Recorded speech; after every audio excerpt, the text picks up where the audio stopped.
लड़की ने पत्थर को जैसे ही मूर्ति में लगाया तो उसमें से एक अजीब कीड़ा बाहर निकल आया, जिसे देखकर लड़की डर गई, लेकिन फिर भी इसके अंदर उस कीड़े के प्रति लगाव महसूस हुआ।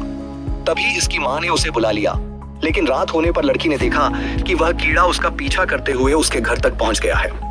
लड़की कुछ समझ पाती उससे पहले ही वह कीड़ा एक परी के रूप में बदल गया और लड़की को अपने साथ एक गुफा में ले गया।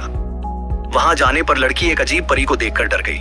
परी ने कहा कि तुम डरो नहीं, मैं तुम्हारा सेवक हूं, क्योंकि पिछले जन्म में तुम एक राजकुमारी थी।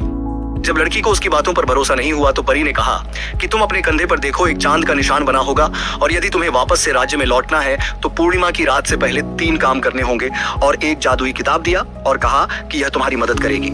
लड़की तुरंत घर पहुंची और किताब को खोल कर देखने लगी, जिसमें बताया गया था कि एक बहुत ही बड़े मेंढक के पेट से चाबी निकालना है। सुबह होते ही लड़की जब उस बदबूदार पेड़ के अंदर गई तो कीचड़ में फंस गई और उसके शरीर पर बहुत सारे कीड़े रेंगने लगे। लड़की ने जब पीछे मुड़कर देखा तो पाया कि वह एक बहुत ही बड़े मेंढक के सामने है। लड़की कुछ कर पाती उससे पहले ही मेंढक ने अपने जीभ से उसके चेहरे को चाट दिया। लड़की तुरंत समझ गई कि यह मेरे ऊपर लगी कीड़ों को खाना चाहता है, इसलिए यह समझदारी दिखाते हुए जादुई क्रिस्टल को कीड़े के अंदर डाल दिया। मेंढक ने जब उस कीड़े को खाया तो कमजोर होकर अपने अंदर मौजूद सारी आंतरिक अंग उगल दिया, जिससे उसका शरीर तेजी से सूखने लगा।